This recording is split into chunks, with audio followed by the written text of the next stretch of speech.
Good evening. Welcome to our Municipal Council agenda for Tuesday, November 17th, 2020. I'd like to welcome everyone this evening and call this meeting to order. I'd ask if there are any declarations of interest at this time. Seeing none, I will move to deputations. At this time, I have no deputations listed. And our next item is presentations, and I will turn it over to staff. Thank you, Madam Mayor, and welcome to this evening's council session. I would like to introduce Mark Velchich, our Deputy CAO, who looked after this exciting initiative for us, and Laura Hanna will be making a presentation of our newly created town logo, EG. Certainly not to replace our traditional crest and coat of arms. It's behind both you and myself in the pictures here. But on that note, I'll pass it over to Mr. Velchich if he's available. Thank you, Mr. Webster and Madam Mayor. Through you, it really is an absolute delight for us to be able to bring this item forward this evening. This is the result of an 18-month journey that we've been on that has involved some really great work by our communications team, which you're going to hear from very shortly, and most importantly, some amazing input, public input that we've received that help us get to the point that we are today. So with that, Madam Mayor, we are pleased to provide a brief update on the unveiling and celebration of our new town logo. And at this point, I will turn it over to Danielle Vernet and followed by Laura Hanna, and they will take us through the presentation for you this evening. Thank you. Thank you, Mark. Good evening, Madam Mayor, members of council, staff, and the public. I'm Danielle Vernet, the town's communications coordinator, and presenting with me this evening is Laura Hanna, our Director of Communications and Customer Service, and one of our logo contest winners, Holly DeWinter. Next slide, please. To start off, this process has been a very exciting project to work on, and I'm so happy that we were able to engage our residents and have landed on a logo that we can all be proud of. As you know, we started this process last April, launched our logo design contest in October, and approved the town's logo earlier this month. With each milestone, we were able to engage council, our staff team, and residents to develop a logo for EG.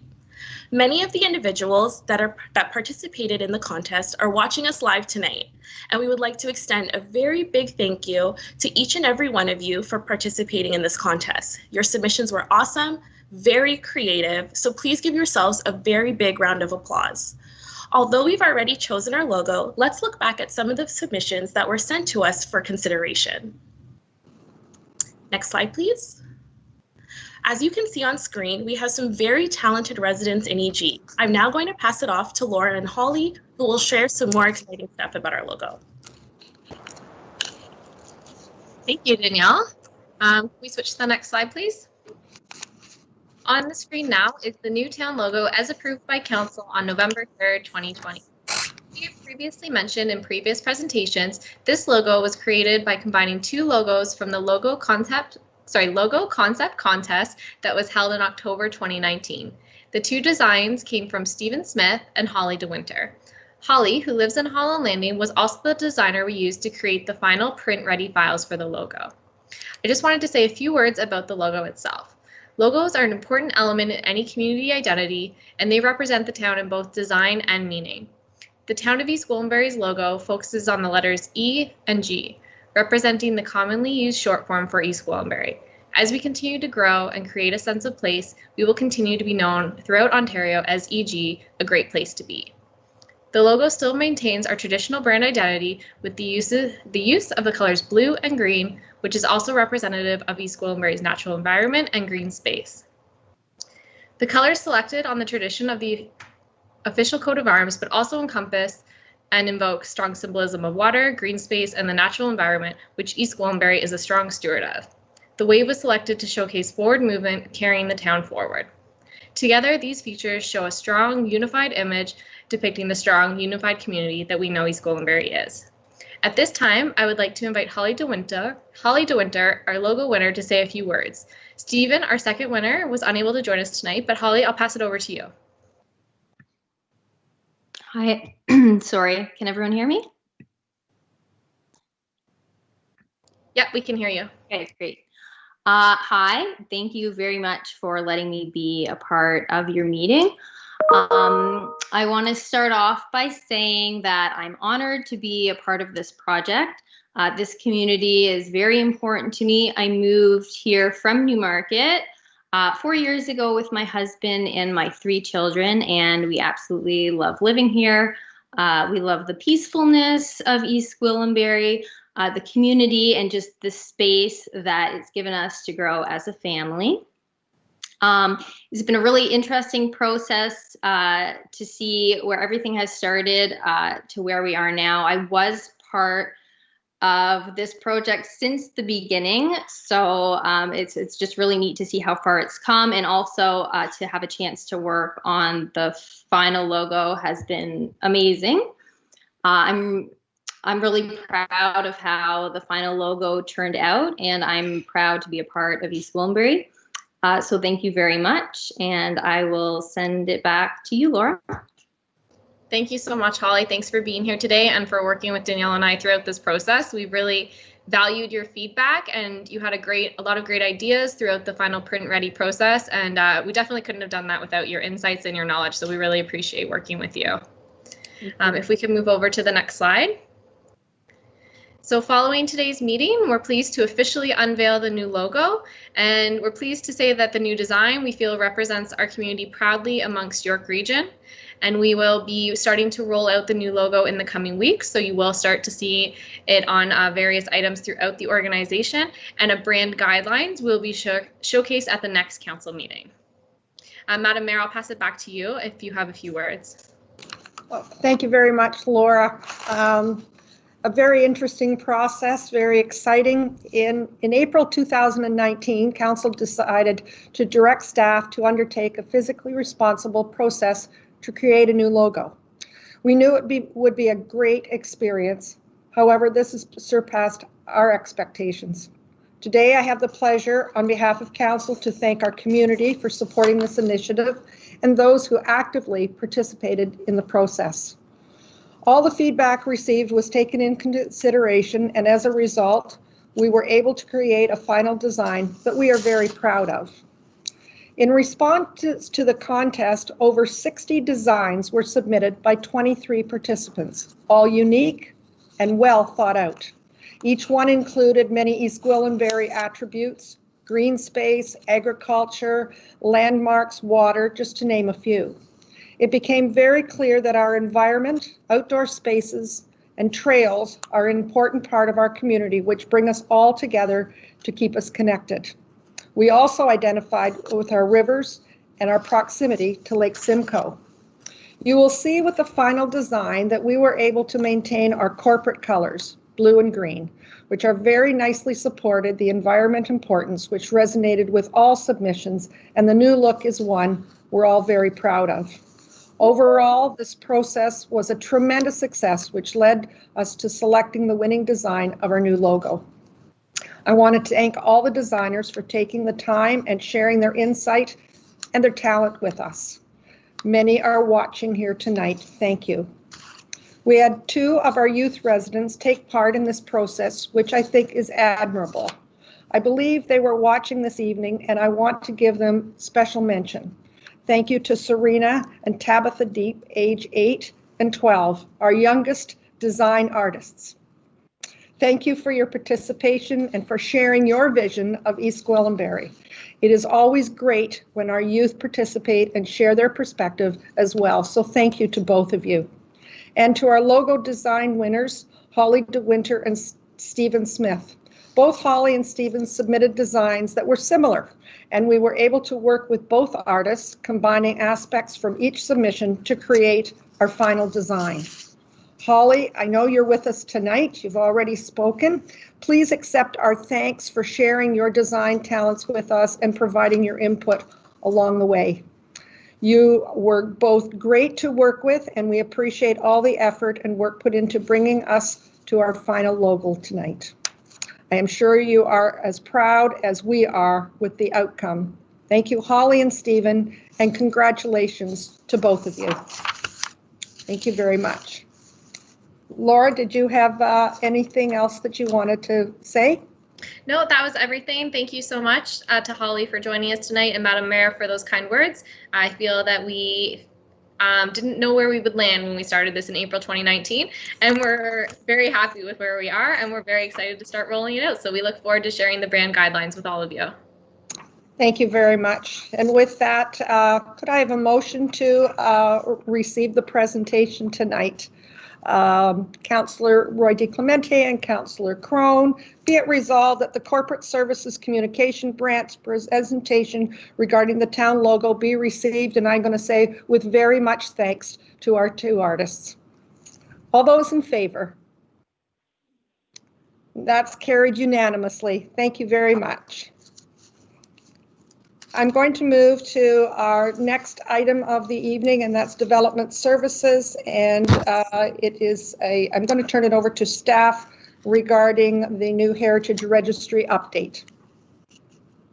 Thank you, Madam Mayor. So yeah, this item we have a report on for Council's consideration with respect to the updated Heritage Register. Just before I introduce our consultants who have a presentation, just provide a bit of context. Council directed us to undertake the study, I think back in the summer of 2019. So we started immediately thereafter. I just want to thank, we had a lot of support from obviously our Heritage Advisory Committee. We took the item to them, I think, on 3 separate occasions. And our staff liaison was very helpful in doing a lot of background research as well. Victoria Planner, Victoria Moore, sorry, one of our planners. And Adam Robb, our senior planner, was also the project manager assisting with the Heritage Update and working closely with our consultants. And I think the primary mandate of the review was to, undertake an evaluation of the close to 500 properties that were listed on the registrar as non-designated properties, and determine which ones really had merit to stay on and those that should be removed. So I'm just happy that I think we did a lot of work over the last year. We were also under budget with this project. We did undertake some significant public consultation. You'll hear that, I think, from our consultants as well. We had a couple open houses.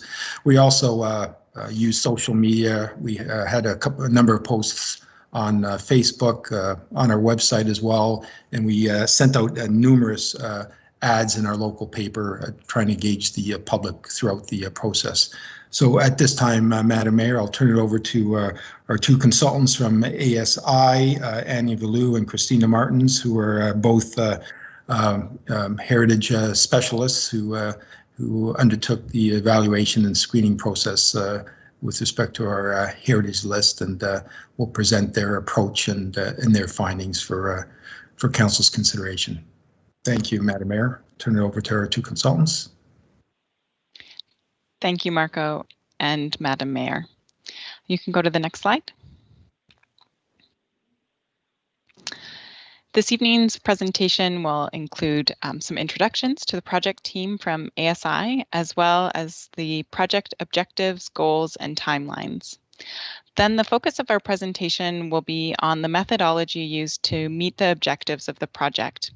And our methodology included a review of the existing Heritage Register, the development of historical thematic framework and historical context statements to support our work, a screening process and evaluation methodology, and these resulted in the screening and evaluation results, which form our recommendations.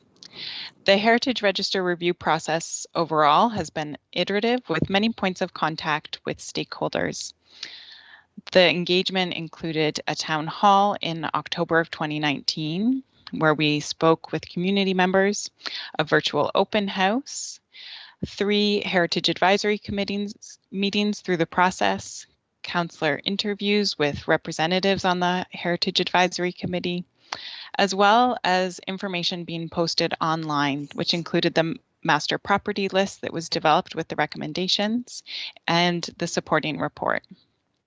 Print copies of the materials were also distributed to key individuals within the community to receive their feedback. As well, Adam Rubb, the senior planner for East Gwillimbury, has been available throughout the project and answering queries from community members. The Heritage Advisory Committee endorsed the Heritage Register at their October 15th meeting following a thorough review of the evaluation results.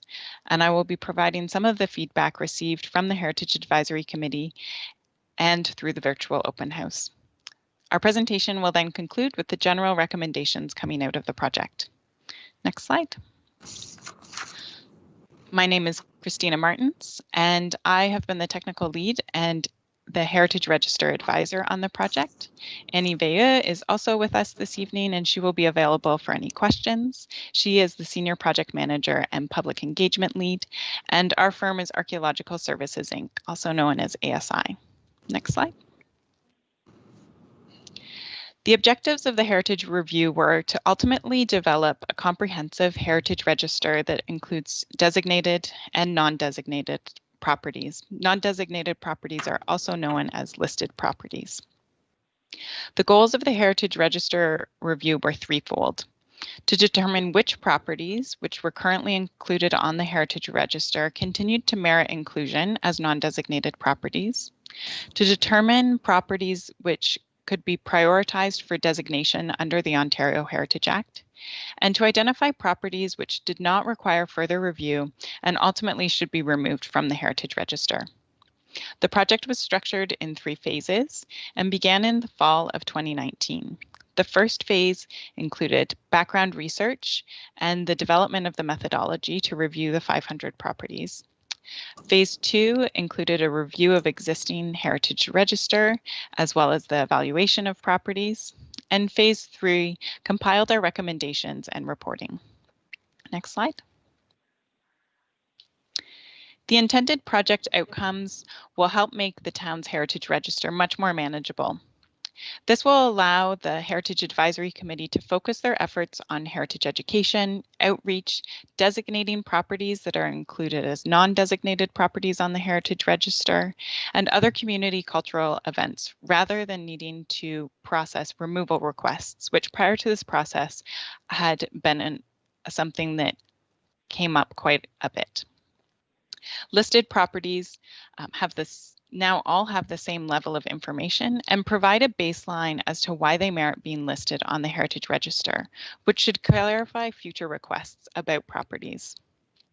Our work also resulted in an administrative cleanup of the register through the identification of some inconsistencies, such as incorrect PIN numbers. The town staff and Heritage Advisory Committee can now focus on enhancing the Heritage Register, adding to it if or when they can, or working towards the designation of listed properties. Staff and the Advisory Committee now also have a set of tools which were developed through the Heritage Register Review so that future additions to the register can be completed in a consistent manner. Next slide. This map shows the existing Heritage Register when the project commenced. It consists of listed and designated properties, some of which are National Historic Sites or additionally protected, such as cemeteries. There are properties within the community areas as well as throughout the rural areas of the town. Next slide. Our analysis began with primary and secondary research on the area, as well as analysis of the known information about the properties, such as dates of construction for the primary buildings for the properties on the Heritage Register. We found a broad representation of late 19th and early 20th century properties, and several properties from the early 19th century, and some as well that dated to the 20th century in the wars and interwar and post-war periods. Next slide. Our research culminated in a piece of material called a historical thematic framework. The historical thematic framework was developed to correspond to the objectives and the scope of the project, and it's organized to draw out key themes in the history of the town to support the evaluation of properties on the register. It focused toward building an understanding of the historical and current land uses and how these have influenced the town's built form over time. The historical thematic framework is not an exhaustive history of East Gwillimbury. It's an organizing tool providing a basis for the project team to systematically assess and evaluate individual properties that are currently on the register. The historical thematic framework was developed out of a review of primary and secondary sources, a review of historical mapping, identification of significant people, identification of key historical themes with significant dates and events, and the development of a historical narrative for East Gwillimbury. This information was then used to inform the development of another set of pieces called historical context statements. Go to the next slide. So historical context statements are being used more and more through the United States and Canada to help support the understanding of large numbers of properties across a broad geographic area. Historical context statements are organized around types or places or time periods. So we developed several historic context statements to separate and understand how properties developed individually. The historic context statements are rooted in the Ontario Regulation 906 criteria that are used for evaluation of cultural heritage value or interest, and they're used to identify common qualities or characteristics. So the historic context statements that were developed for the project include one for agricultural properties, another for rural, civic, and institutional properties, such as schools and churches that are found in the rural areas of the town, as well as places, so the community areas of Holland Landing, Sharon, Queensville, and Mount Albert, as well as the unique qualities that come out of the built form from the World Wars and post-war period when architecture was changing rapidly. The historical context statements are structured in several parts. There is a statement of significance, so similar to an individual designated property, which describes the values of the place. A historic context statement of significance describes what is valued about those types or places or time periods and how that may manifest in the built form. There are associated building types, as well as eligibility standards, which explain what qualities a property has to have to meet to be eligible for listing on the Heritage Register. It also includes character defining or associative features, which are quite similar to the heritage attributes that are found in a designation, as well as integrity considerations. So what type of materials need to exist to exhibit the values of the property. So go to the next slide. Our assessment process was done in two parts. We first conducted a screening, and that was then followed by an evaluation. So the purpose of the screening process was to reduce the number of overall properties that needed a focused review to understand if they should remain on the register. The screening process was tailored to focus on a review of the current material integrity, so understanding whether the property had enough materials there to demonstrate its potential heritage value. At most, a property may have diminished material integrity if the primary building was demolished, for example. The screening process also identified properties that are not recommended for removal from the Heritage Register, and this was based on the level of heritage protection, its type, or its historical associations. So these were properties that were already designated under Part 4, properties which were cemeteries or National Historic Site. And then also included a field review to document the properties from the public right-of-way to understand their current conditions. Go to the next slide. After the screening process, we then moved on to evaluation, and our methodology was to evaluate the properties against the historical context statements that were developed. Again, these historic context statements are rooted in Ontario Regulation 906, and they consider the design and physical values of a property, historical or associative values, and contextual values. The properties were reviewed for their known associations with people or organizations or events that may be significant to the community, and town staff and the Heritage Advisory Committee reviewed the recommendations throughout the process to ensure that the properties were significant to the community. Standardized language was then developed as values statements, and as well as standardized language for reasons for removal, so that all properties have a consistent baseline of information across all of the properties. The evaluation methodology, however, doesn't constitute a complete evaluation against Ontario Regulation 906, and this would be conducted later when designation was being considered. You may find when looking at the properties at a glance, some of the primary residence on a property that's to be removed may be quite similar to a property that is recommended to remain on the register. But the evaluation didn't just consider the primary residence, it also considered other features that may appear on the property. For example, for agricultural properties, we also included that they required some degree of integrity in terms of agricultural elements such as driveways, trees, barns or outbuildings, and all of those characteristics would come together to either meet or not the evaluation criteria. Next slide. So our evaluation resulted in properties that met specific criteria.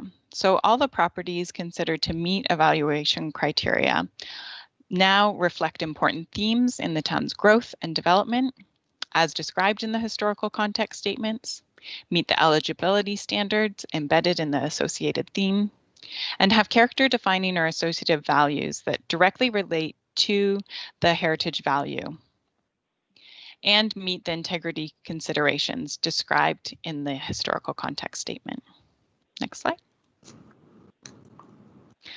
Our screening and evaluation process resulted in about 120 properties, which are now recommended for removal either by the project team or staff based on the specific evaluation criteria or staff's specialized knowledge of the area.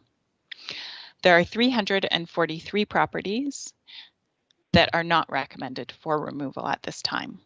If we go to the next slide, we'll see these properties distributed across the town. There are properties that continue to represent each of the community areas as well as the agricultural areas. The blue properties are those not recommended for removal. And there are a few properties that are recommended for further research or specific field work to better understand whether these properties should continue to be on the register or not. Next slide. As I mentioned at the beginning, there was much public engagement and consultation with the Heritage Advisory Committee and the public. The Heritage Advisory Committee and its members were provided an opportunity to comment on the recommendations, and the Heritage Advisory Committee advised on properties which shouldn't be removed from the Heritage Register based on their knowledge of the property. The town received 5 comments as part of the virtual open house, 2 of those requesting removal, 1 requesting to not be removed from the register, 1 providing historical information on their property, and 1 that requested removal and provided historical information. Next slide. So our recommendations are that Council consider the removal of properties from the Heritage Register outlined in our report and summarized in the screening and evaluation results table. Due to the high concentration of heritage properties within Mount Albert, it's recommended that it be considered that a Heritage Conservation District study be considered for that area in the future to protect the qualities of how those properties interact with each other. There have also been 23 properties prioritized at this time for further study for potential Part 4 designation under the Ontario Heritage Act. Thank you very much.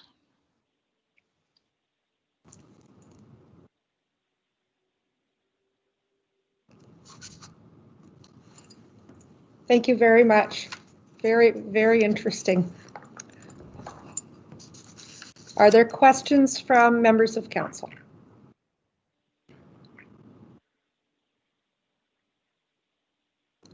I'm not seeing any at this time. Mr.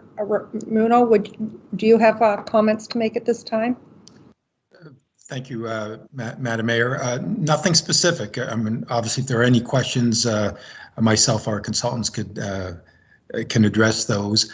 But if there aren't, you know, the report in front of council this evening is for council's consideration to consider the updated register with respect to the updates and the evaluation that Christina has gone through. So we started at 463 listed properties, and the recommendation through this report is to remove the 120, so we'll be down to 343.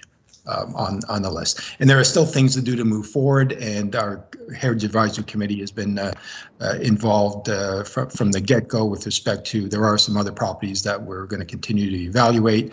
There are a number that Christina mentioned that are also maybe worthwhile considered for designation under Part 4, but that's a separate process that we will work with the committee and ultimately bring the final recommendations of the Heritage Committee to Council for consideration for any future decisions on removals or Part 4 designations.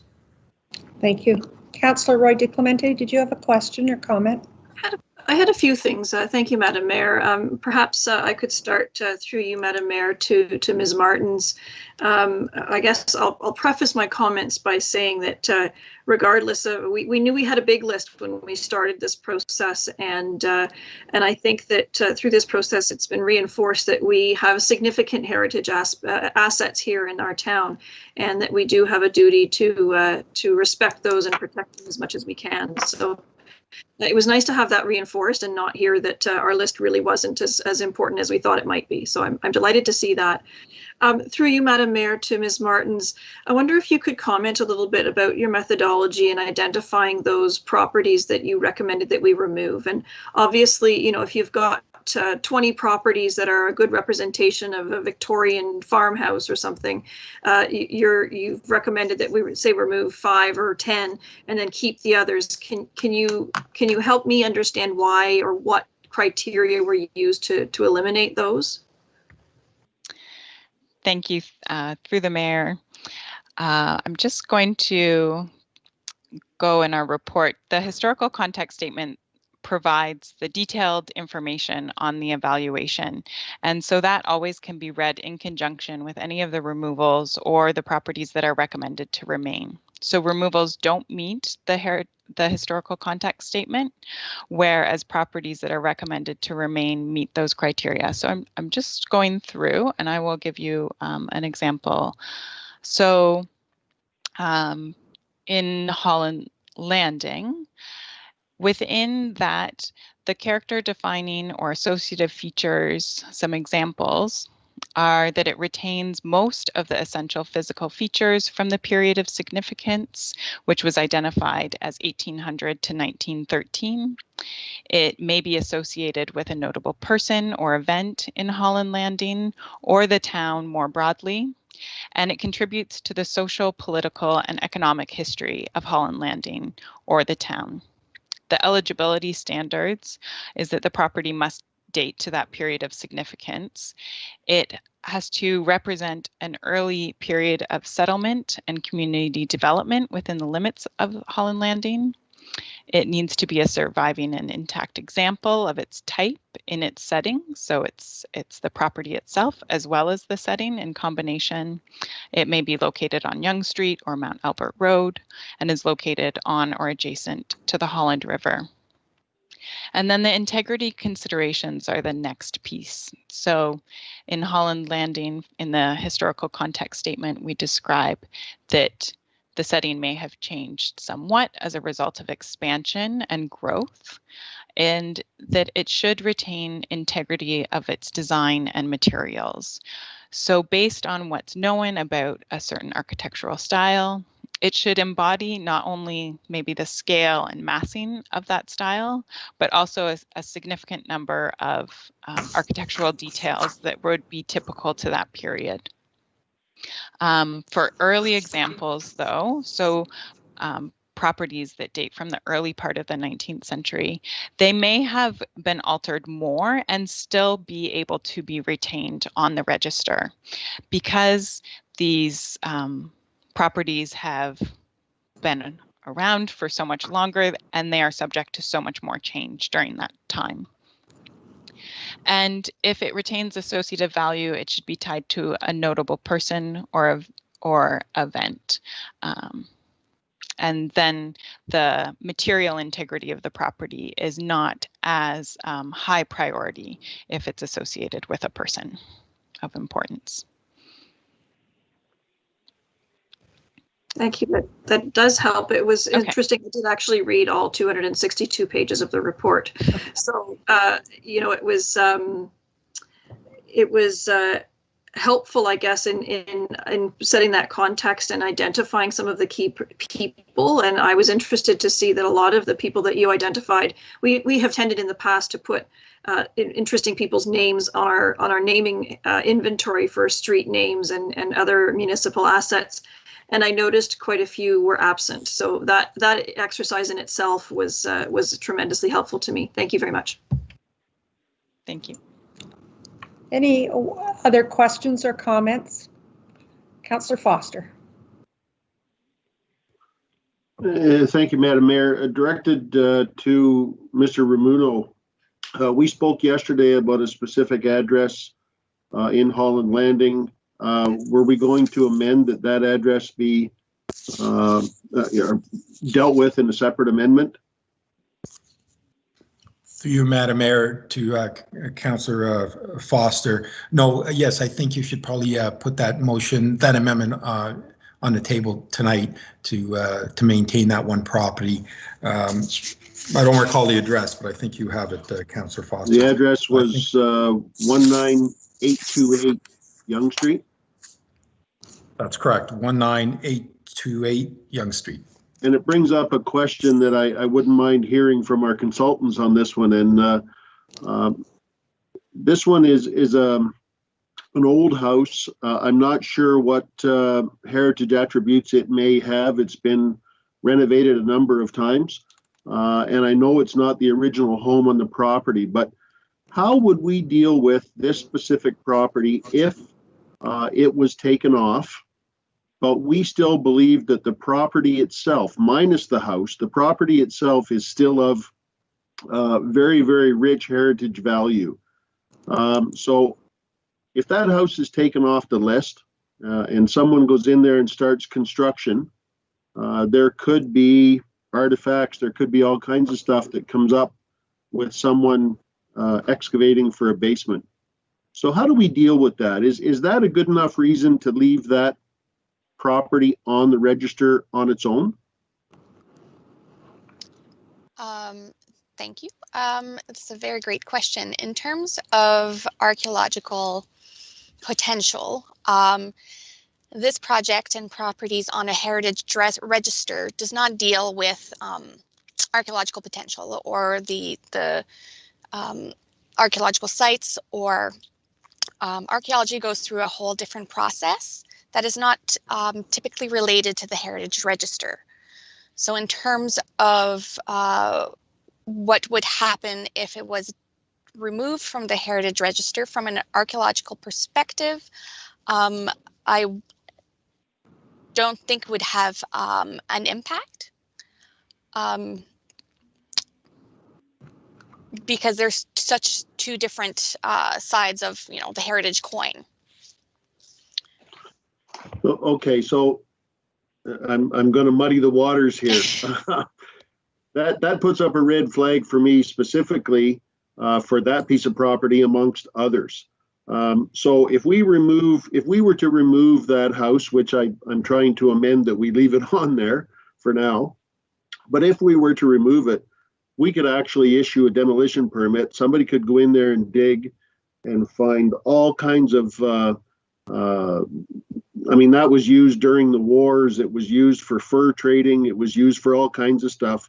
We could find all kinds of artifacts in there, and nothing would ever be known about it if that person doesn't bring it to our attention. Is that correct?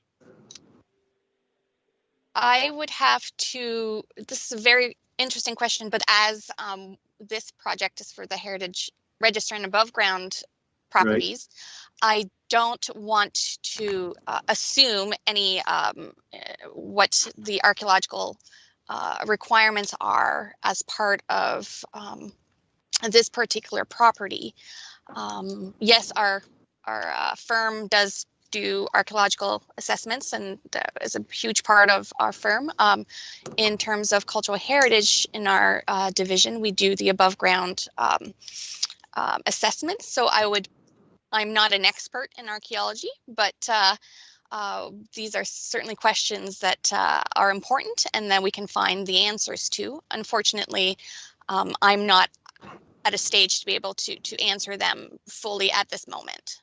Oh, okay, and I'm certainly not an expert either, and I don't mean to kind of lower the boom on you. I kind of aside from the consulting that we've done so far, but it does kind of turn on a red light for me to say that is there a possibility that there could be more significant property, let's say.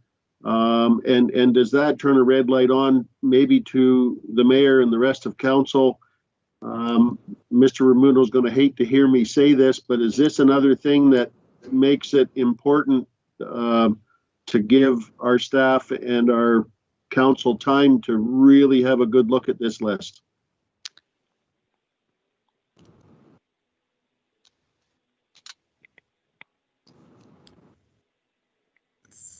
Through you, Madam Mayor. So I think, staff and our consultants and our advisory committee, I mean, we've, with respect to the evaluation of the properties on the list, we exhausted all sort of information that we had and come up with the recommendations. Having said that, I understand Councillor Foster's point with this particular property. So I don't have a concern if we want to keep this property on the list, and it will continue to investigate, but it can remain on the list if that's council's wish. It's just it'd be an amendment to our the report and the list that we've presented to council at this point. Thanks, Marco. And again, the problem I guess that it brings up to me is it starts me thinking about all kinds of other questions that I'm sure we've gone over in the meetings that we've had about this. But I even look at a district like Mount Albert. We're saying that we should be looking at a heritage district. If by chance we're taking some houses off our list right now that may well fall within that heritage district, what happens if it takes 3 years to get that done? And in the 3 years that it takes to get that done, some of those houses get demolished. I'm still a little reluctant. There are lots of properties on there, but I almost really feel like we should be having another look. I'm sorry to say that. I know we waited and worked so hard to get this toward council, but I'm just not so sure. I could take this question through the mayor to council. Please. Councillor Foster. Our recommendation for the village of Mount Albert, recognizing that it could be considered a heritage conservation district and should be studied further, is that we've recommended that properties within Mount Albert remain on the heritage register until such time as a heritage conservation district study is conducted.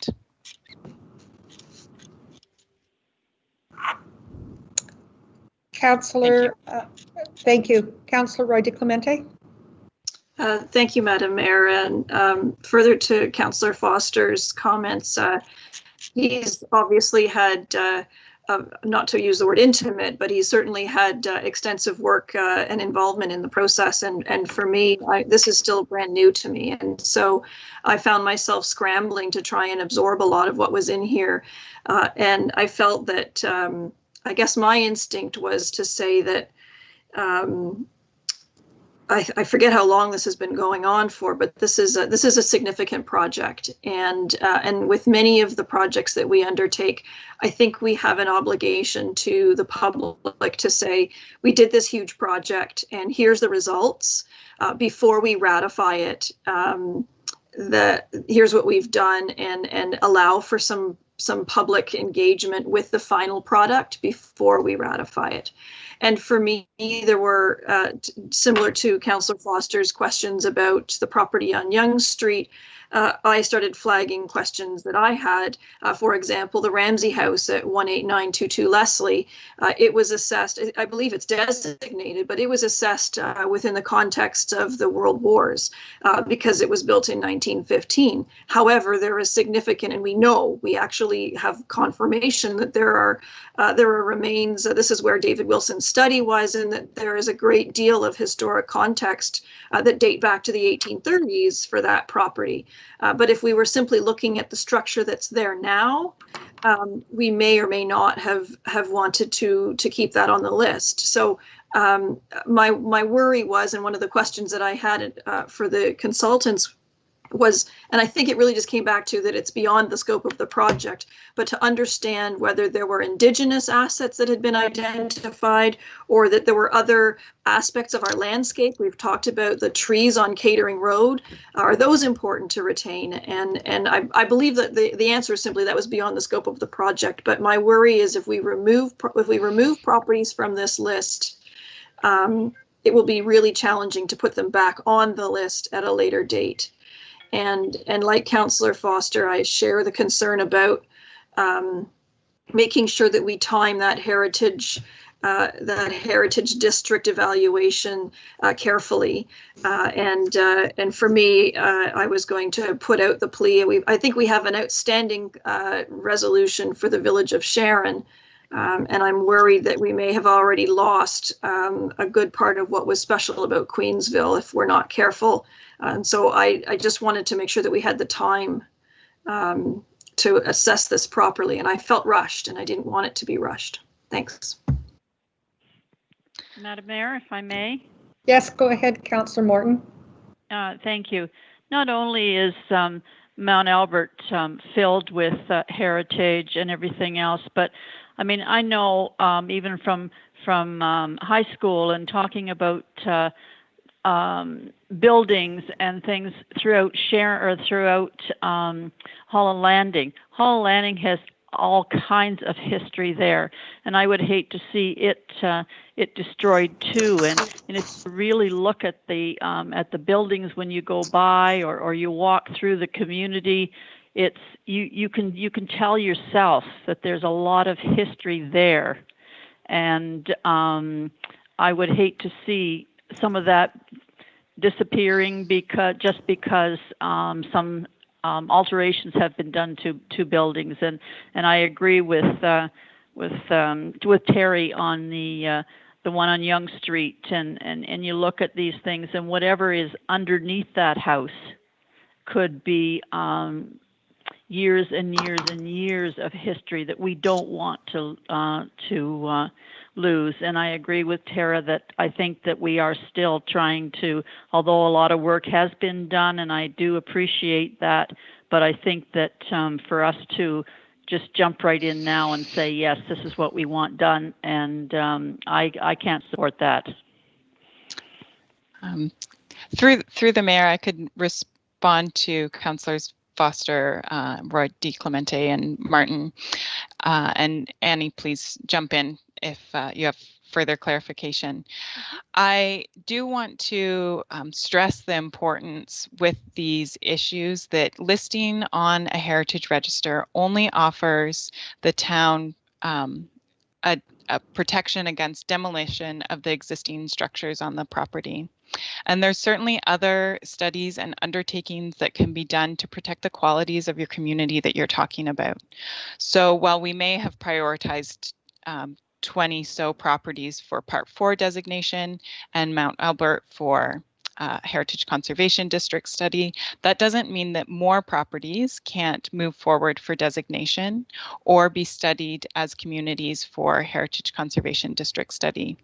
Additionally, some of the qualities that integrate the long use and long history associated with the Holland River or the marsh and the archaeological remains that may exist.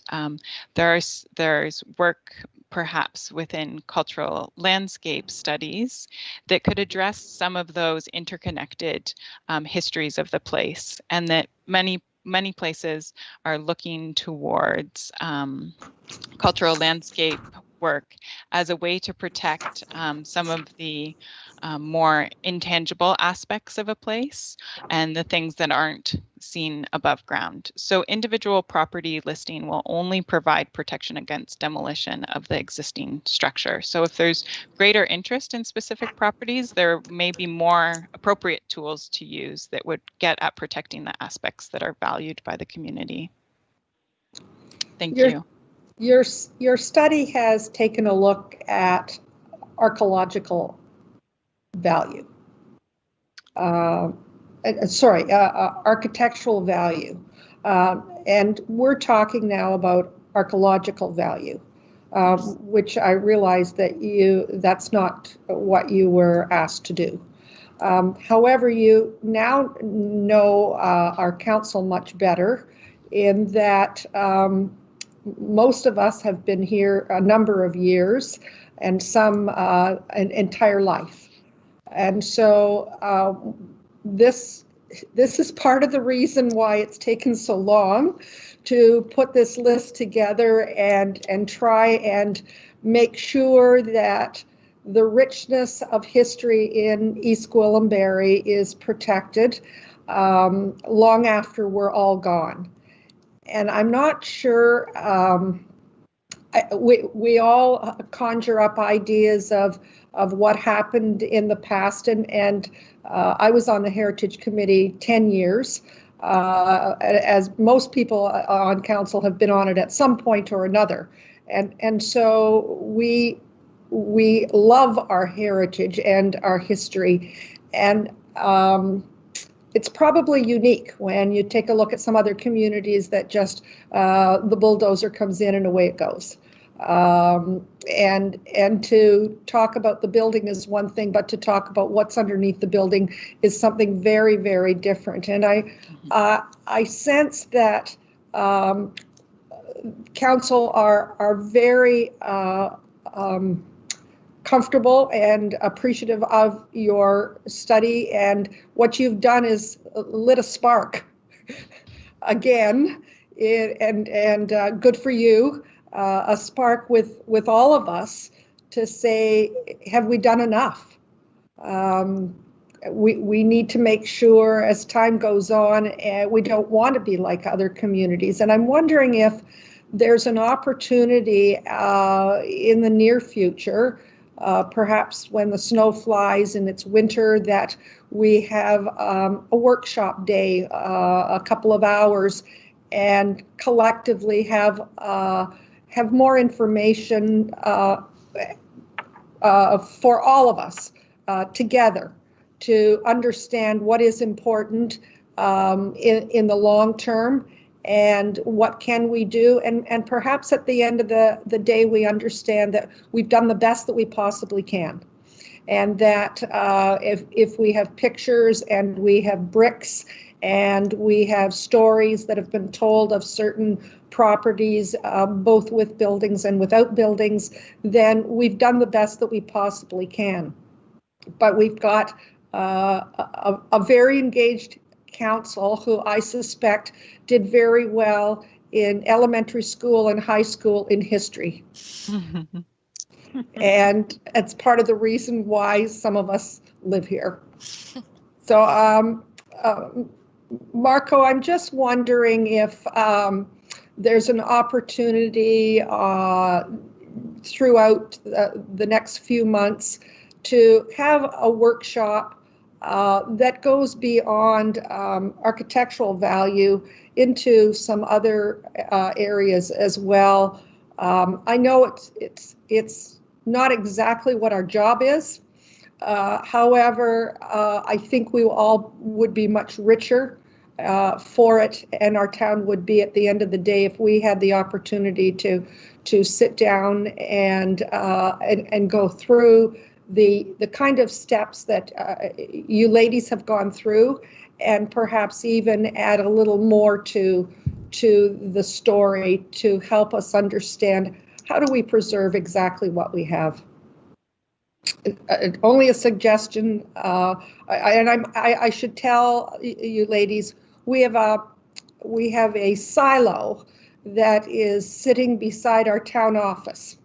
This property was a wonderful farm, a wetland area, and a barn and a silo, and the land was farmed for centuries. It was bought, the building here was built, and the silo remains, and we don't know what to do with it. We can't tear it down because it doesn't feel right, but we're not sure what the value is. So we still have a silo without the top on it sitting here. So I don't know if you noticed that when you were in our town. We did. So little different group of people. It's all good. We're a little quirky, but it's all good. So sorry, Marco, what are your thoughts on moving forward? Through you, Madam Mayor, no, I think it's a good idea at this point. I'm hearing some of the concerns from the members of the council that we can take a pause and in the new year schedule a workshop for council and our consultants and staff that were involved, and just go through the process that we followed, and obviously we may get some more feedback from certain members of the council and additional information may come up. So I think that's a good idea. We can put a pause on this if that's the wishes of council, and schedule a workshop for council on this on this matter early in the new year. Thank you. I have two people with hands up. I'll start with Councillor Crone and then Councillor Roy DiClemente. Thank you, Madam Mayor. I think Mr. Foster was before me. I don't think you had spoken, so I was giving you the courtesy. Oh, well. All right. Well, maybe I'll be able to say enough that Mr. Foster won't need to speak then. Through you, to the rest of council, I sense the trepidation that everyone's having, and with this, and I think it certainly is. We want to get this right, and I appreciate that. We're trying to balance, I think, the respect and that we have for heritage, but also we have to balance that with homeowners' rights as well. So there may be some people that don't want to be on the registry here, and I know we've identified what was it, about 120, Mr. Ramuno? Yeah, nodding your head. I think it might be prudent for us to send a letter to each and every one of them to make sure that they know that they're about to be delisted, and if they have any concerns and they'd like to remain on the list, they can let us know, because I think that would be helpful. That we want to have willing custodians of our heritage, and not treat an old house as a burden, because then we can get into situations where it's, you have demolition by neglect and it becomes an eyesore, and that is, I think, the very last thing that we want as a council. So maybe we do something like that to keep the communication going. I'm quite happy to take a pause on this, but I will push my council on this. We need to pick a date and we need to make a decision on this. We cannot let it drag on. Yes. This has lingered for way too long. We may not get it 100% right, but let's try and get it as close as we can. But we still have to make a decision. This is why we're here. We have to make decisions. So that's the point that I wanted to make. But I think, Mr. Ramuno, I think a letter of communication to the folks that are being delisted might be prudent. Thank you, Madam Mayor. That's all I have to say. Thank you, Councillor Roy DiClemente, and then Councillor Foster. Thank you, Madam Mayor. My suggestion was going to be, was starting to get sort of some nuts and bolts. The funny thing is that while I haven't lived here my whole life, I'm probably one of the people with the least amount of seniority in town. I do have a degree in history, so I can join in. just by virtue of the piece of paper on my wall. But I was going to suggest that to Councillor Crone's point, that we make sure that we have that we put some dates to this. And so if we're going to defer it, that we defer it to I don't know, second quarter of 2021, and that we have a workshop in the first quarter of 2021. And my suggestion was I wanted to echo Councillor Crone's suggestion. You know, one of the things that flagged things for me was that we only had 5 comments to the virtual open house, and yet we have 463 property owners who would be impacted by this. And so I wanted an opportunity for those people, and maybe it's just 120 people that we reach out to, but I wanted an opportunity for those people to be engaged and to hear, for us to hear from them. And maybe those people have some information that we can flesh out the story about their property that they can share with us as part of that engagement. And the other suggestion I was going to make is that for that workshop, I'd be happy or be pleased if we also included the members of our Heritage Advisory Committee if they were able to attend. I think that would add quite a bit of value to our discussions. Thank you. Thank you. Councillor Foster. Thank you, Madam Mayor. I just wanted to say that this was a very, very informative report that came to us from our consulting company, and I didn't want to downplay that. This may sound a little odd, but I found it a great read, and I don't know how many times I've read it. I keep going back and forth and looking at it. And as Mr.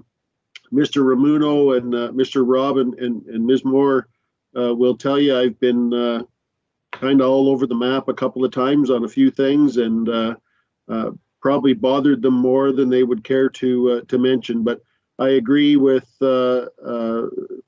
Crone and Councillor Roy DeClemente. We need to get this right, and I think if anything warrants taking a little bit of time to have a look at it, this is one of them. Again, I would hate to see it gone and be gone forever. And every time I read this thing, it makes me think of something different. And, you know, I think it's worth mentioning that we're talking all the time here about houses that we're going to take off that should remain. There's probably houses that we're talking about having remain that should be taken off. And that's a whole other problem when we get at it. But again, thank you very much for the report. I think there's a lot of meat and potatoes there for us to work with, for sure. Thank you. Thank you very much. Mr. Ramuno, do you have any other comments to conclude? Madam Mayor, no, I think that's clear, Madam Mayor, but I did hear Councillor Crone and I think another councillor speak to another amendment with respect to sending a notice out to those 120 property owners where we're recommending those properties be removed from the list. I don't necessarily think it. Not saying it has to be in the motion, but if that's the direction, we can certainly do that. Send out a mail out with our proposed recommendation, at least at a staff level, to those 120 property owners. Would you do that before the workshop, or would you do it immediately? Through you, Madam Mayor, I think we would do it immediately, just so we would then have that feedback from those property owners, and we can present that information to council with respect to whether they're agreeable to having their properties removed, or and I'm sure we may hear from others as well. So we would do that before the end of the year, I would think. And others that may not be on the list and want their home on the list as well. It could become very fluid. True. And what we will do, Madam Mayor, we will continue to post on our website this information, this report. And we'll continue to try and engage the public through, social media and various other avenues with respect to the work that we've done to date and the work that we're going to continue to do moving forward. Thank you. I saw some hands up, Councillor Foster and Councillor Roy DeClemente. Go ahead, Councillor Foster. Thank you, Madam Mayor. Just to Mr. Ramuno, I hope that we would not include that address on Yonge Street with one of those letters, because I think we've raised enough flags on that one. Noted. Councillor Roy DeClemente.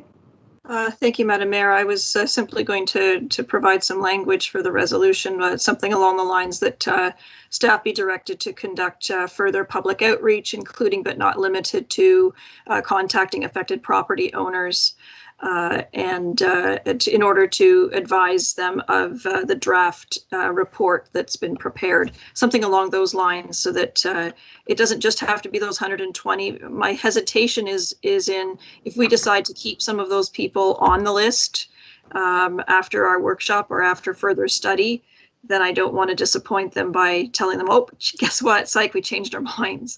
So I want to leave it a little bit fluid, as you say, Madam Mayor, so that we just say that staff be directed to conduct further public outreach and let people know that we've finished our study, that we've got a gorgeous report.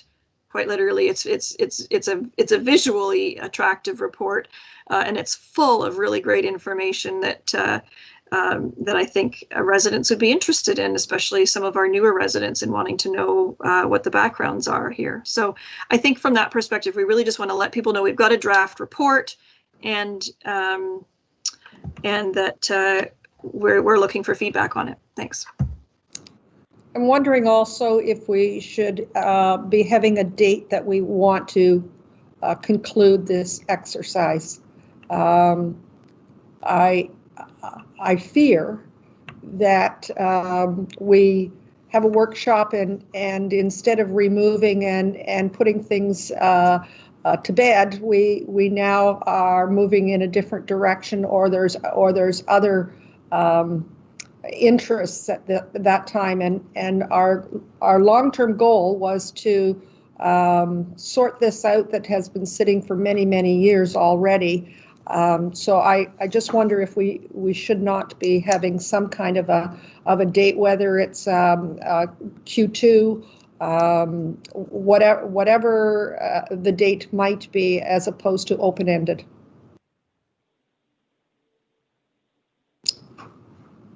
Mr. Ramuno, might you be able to? I am, Madam Mayor. I think it's reasonable for us to come back early in the new year with a workshop to deal with that as soon as we can, whether it's, obviously maybe towards the end of January if possible. And then that way, perhaps we could, depending on feedback we receive back from council, we may be able to bring the final report for final disposition, perhaps even in, February or March if possible. Deal with it within the first quarter. I think that's doable, Madam Mayor. We'll try and schedule a workshop at the end of January 2021. Thank you. I think that would define our timing.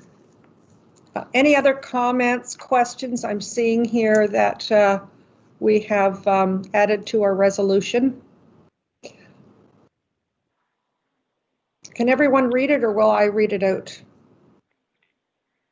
Be it resolved that Development Services Planning Branch presentation and report P 2020-30 dated November 17th, 2020 regarding the adoption of the updated Register of Cultural Heritage Properties be received, and that Council defer the adoption of the updated Register of Cultural Heritage Properties, Heritage Register, as shown in Appendix 2 to Q2 of 2021, and that Council direct staff to schedule a workshop in Q1 2021 regarding the updated Register of Cultural Heritage Properties, Heritage Registry, and that Council direct staff to conduct further public outreach, including but not limited to contacting affected property owners to solicit feedback on the consultant's report and recommendations therein.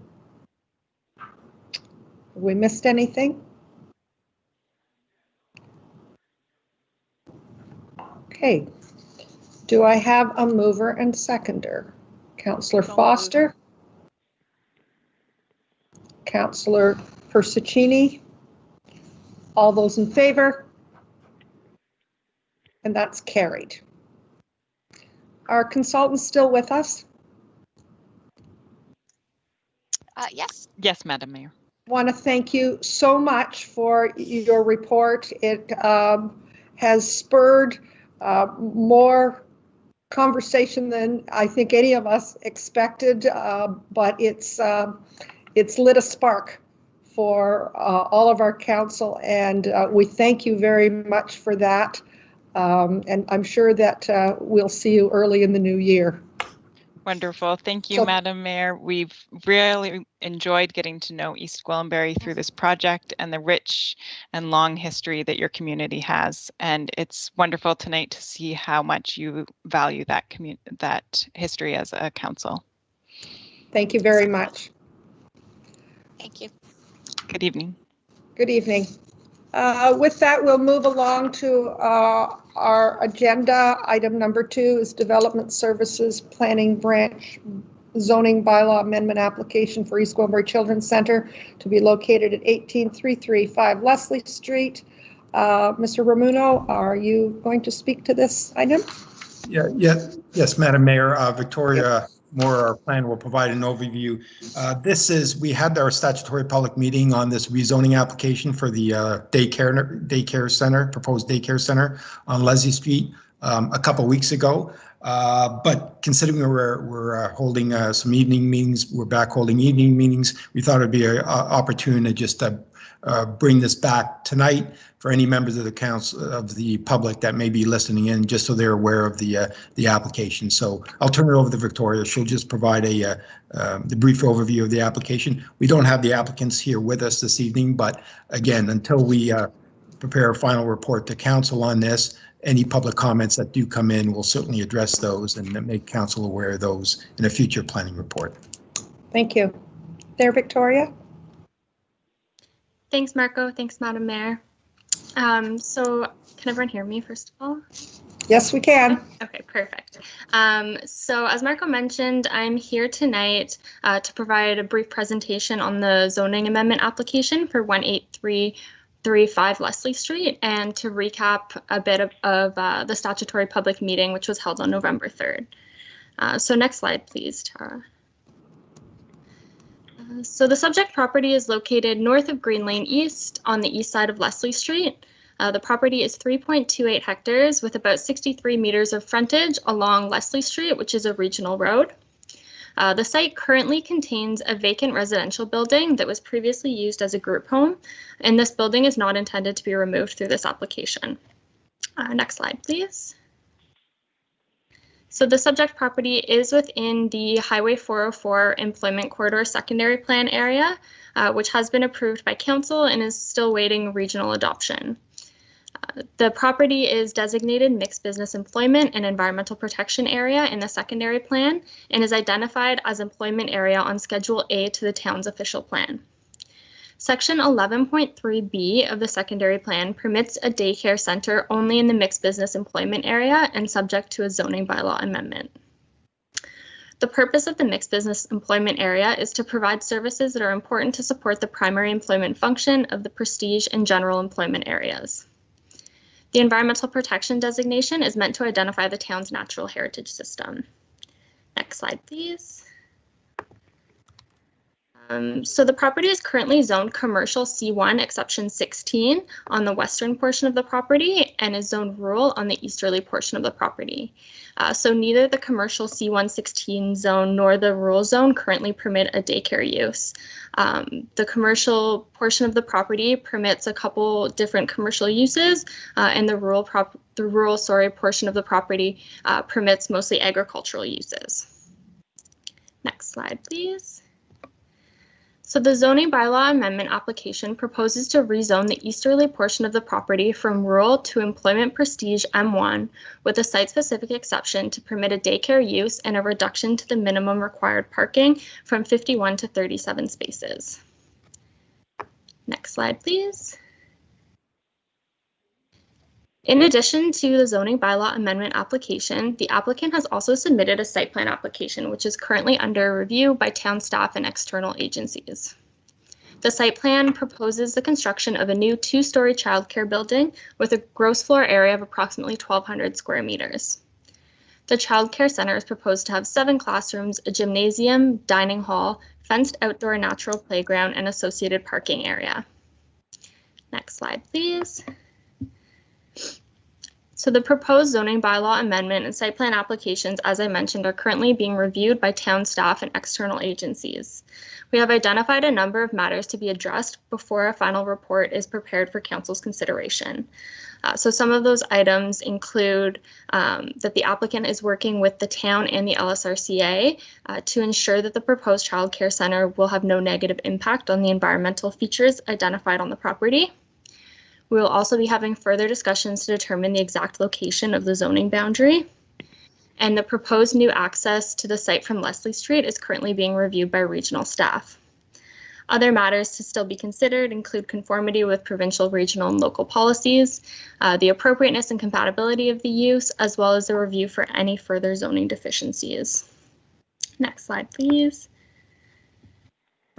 So staff have received phone calls from 2 neighboring landowners with respect to this application. The questions and comments were related to the proposed north-south extension to Harry Walker Parkway as shown in the 404 secondary plan, and questioning whether that would be subject to this application. And we have notified the adjacent landowner that this will be part of a future application. So that would be a subdivision application that would establish the road. Some other comments related to the compatibility of land uses, and then we have also heard from residents who are looking forward to this new daycare service in their community. So we had no members of the public request to speak at the public meeting, and we have not received any further public comments since the meeting. So staff will continue to carry out the technical review of the application and will bring a comprehensive report with recommendations on the zoning amendment as well as the site plan application to a future council meeting, likely in the new year. Sorry, next slide, Tara. And that concludes my presentation for tonight. Thanks. Victoria, are you considering January, February, or much later than that? I think that would depend on what type of comments we get back. Right now, based on the site plan, I know the region and LSRCA still have a number of technical items that they need to work out. So it'll depend on the next submission, what we see. Thank you. Questions? I'm not seeing any. Yep. Thank you very much. We have a resolution in front of us.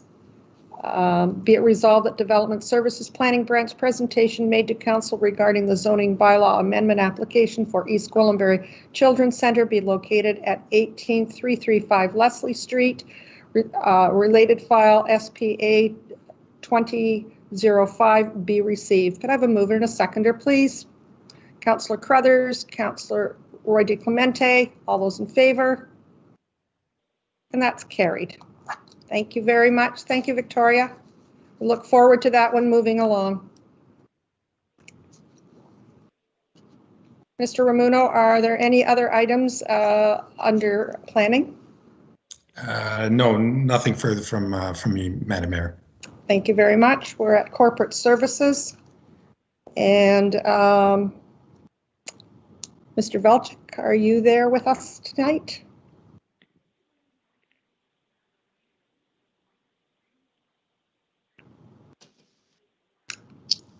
Yes, Madam Mayor, and Mr. Marshall is going to lead an overview this evening of the budget process to date. You've had a public presentation a couple of weeks ago during the day, and we wanted to make sure that we also had a presentation and overview in the evening. So I'll turn it over to Mr. Marshall.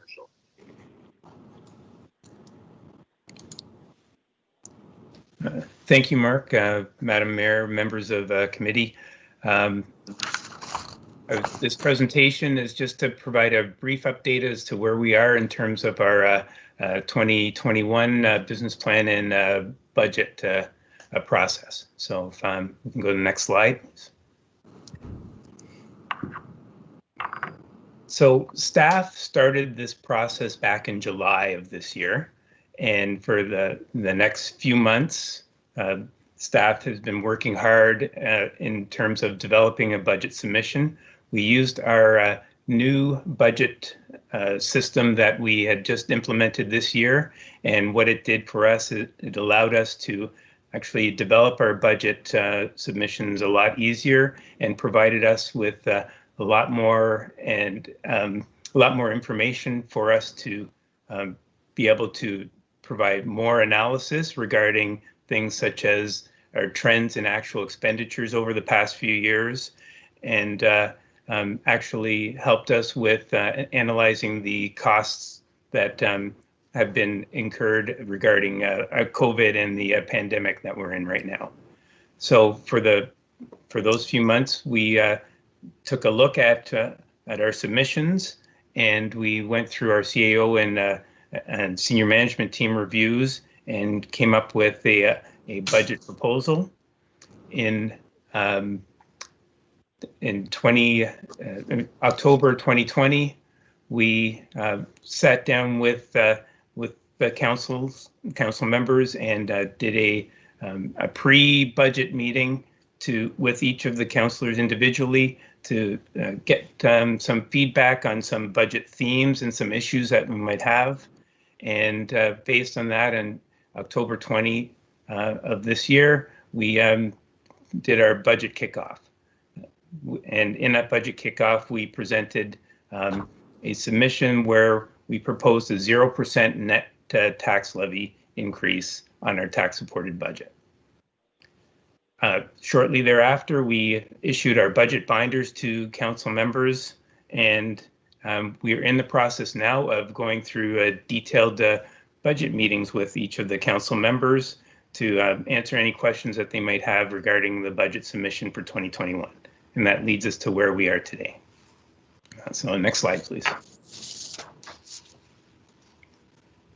So our proposed budget submission is $44.5 million, which consists of our operating budget of $40.4 million, which is broken into our tax development and fee supported and water and wastewater supported budgets.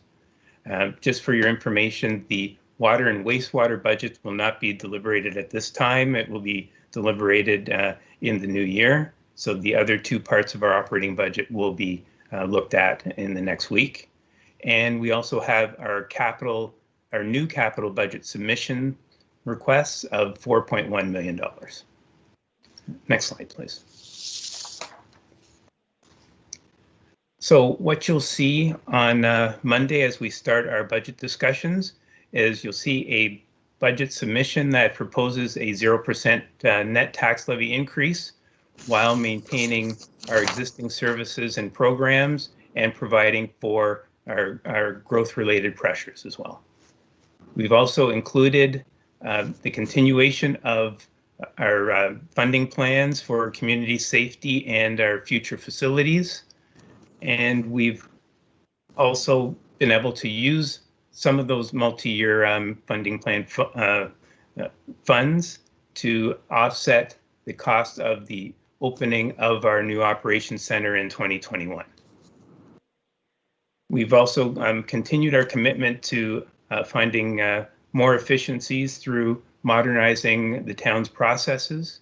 And also we've put a provision in the budget for the cost of living and collective agreement increases, but that does not include implementation. That will be, we'll have that provided in the event council decides to implement a cost of living increase, but the funding is there for it.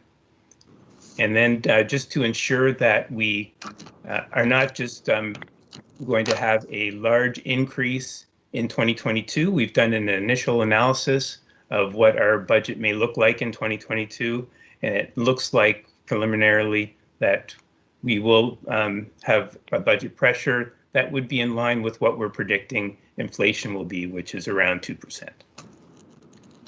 So next slide, please. And so for next steps, this coming week, we will be sending out some supplemental information to you. That information will include a list of our open capital projects and the status of those projects. It will also contain a the summary of our uncommitted reserve balances, and there's a minor adjustment to our capital submission that will be included as well. So you'll have that by the end of this week. And we start our budget deliberations on Monday, which we'll be going through the departmental budgets. On the Wednesday, we'll hear from our library and their budget submission. We'll be going through our community groups budget as well, and we'll continue from where we left off on day 1. On December 8th, which would be day 3, if necessary, we would finalize where we left off if we need that day. And hopefully we'll have a proposed budget adoption of the 2 operating budgets and the capital budget on December 15th. And then we'll start in the new year with our water and wastewater budget. So with that, I'm happy to answer any questions. Thank you very much, Mr. Marshall. Questions?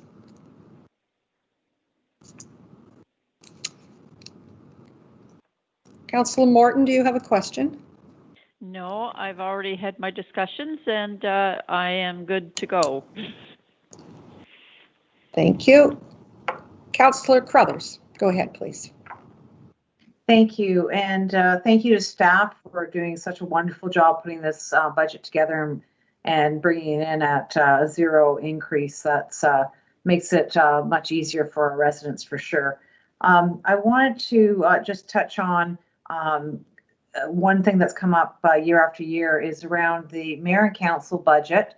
That is one area of the budget that's not pre-vetted or looked at in advance of the of our budget deliberations. Every other department, you guys staff get together and really go through it with a fine-tooth comb. And I've always said we need to be doing the same with the mayor and council budget. But we tend to do that in the chambers with all staff there and all council there, and it just seems like an inefficient way to be nickel and diming around $100 here, $100 there. But at the same time, I feel bad not to be vetting even those small dollars that are under our responsibility.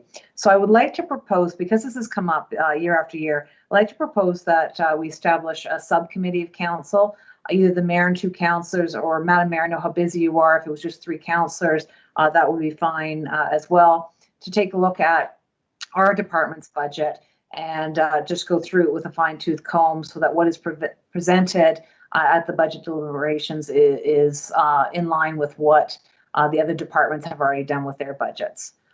So I'm looking to my colleagues to see if they are supportive of that. I don't care who the 3 are, but just someone just to kind of go through it in advance of the meeting so that when it is presented, we know that we've done our due diligence as staff have done on their department budgets. Comments, questions? Councillor Crone? Thank you, Madam Mayor. I would support this notion. I know we've talked about it ever since I've been on council, and I think it would be a great way to streamline things and make us more efficient. And I think not that I'm volunteering for the job, but I think we could each take a turn, maybe rotate it year after year, so everyone gets a kick at the can. But I think it's a good idea, and we'll. I think it's important that we're very productive with our time, and not as Councillor Carruthers says, nickel and diming over spare change with the budget. So I think it makes a lot of sense and make us more efficient. Thank you. Any other comments, questions? I certainly would be available to step up and get some time together to go through it. I think in some cases we're talking about trimming it a little bit, but perhaps there are things that are not in it that we're aware should be. So I wouldn't say that it was going to be cut or trimmed, but rather we'd take the time and just go through it and make sure that we had the right things and then bring it back to the rest of council members. Any other comments, questions? Councillor Roy DeCometly. Thank you. Just a request, if that's the direction that we're taking, that whoever is on that subcommittee, that we make sure that each of us is consulted on the committees that we're liaison to. I think we each have some perspective on why those budget amounts would have been requested and so on. So I just want to make sure that we're giving fair shrift to all of those committees. Thanks. Thank you for reminding us. And also, let's hope that we're not in the pandemic in the spring, and that there are going to be some special events, and most members of council are on committees that are hosting events to have a better understanding of the kind of support that they're going to need from the municipality. So I think that would be an important part of it as well. Okay. Would you like to make a motion to that effect? I will. Thank you. And do I have a seconder? Councillor Crone? All those in favor? That's carried. Thank you. Do we have anything else? I'm not seeing anything else. Madam Mayor, if you don't mind, can I just make one comment with relationship to the item that you just passed? Yes. Just to let you know, certainly, and this goes without saying, but if it would be helpful to have staff join you in those discussions and provide any sort of historic or background information, we can certainly do that to assist you in maybe making any decisions you wish, or coming up with recommendations that you wish. So perhaps we'll just coordinate through the Mayor and Council EA, and we'll make ourselves available to the degree that you'd like our assistance. Thank you very much. I guess for me, I thought that was a given in my mind, although it wasn't said. Thank you very much. Okay, anything else? Okay, we did pass the resolution for finance, I believe. Okay, move on to item G, and that's community infrastructure and environmental services. Go ahead, please. Thank you, Madam Mayor. We have one report and or memo, and it's information follow-up memo from the October 20th public meeting to provide additional public outreach with the benefit of an evening meeting. We're extending the preferred public comment period on the application from November 20th until December 11th to provide additional time for some additional public feedback. We'd like to note that the draft bill management plan can be viewed on the town's website at www.eastgwillimbury.ca/town notices, and the presentation from October 20th is also available on the website. So based on the feedback received, the applicant's reviewing the project phasing, they're completing some additional traffic and safety work as we speak, and will report back to council with a refined fill management plan in early 2021 at an evening meeting. I'm happy to answer any questions, Madam Mayor. Thank you very much. Questions, Mr. Molinari? Councillor Crone. Thank you, Madam Mayor. Through you to Mr. Molinari. Thank you for extending the comment period. How will we be communicating to the public that we're extending that period? Well, it's kind of a soft extension. We haven't really, you know, we'll accept feedback from the public regardless of when it's received. But in order to really compile it and make it part of the film management plan, we're asking for that in advance of the date, December 11th. So we can send out an email to interested stakeholders, and certainly for the next when the report comes back in early 2021, we'll certainly go out and provide a full email notification and mail outs at that time to make sure that everyone's aware that is coming back to council. Okay. Yeah, I think an email to the stakeholders at a minimum would be best. You know, I'll leave it up to you whether you think it should be in the town page ad that we do or on social media, but I appreciate letting the stakeholders know. Thank you. Thank you. Any other questions, comments? Councillor Roy DiClemente. Thank you, Madam Mayor.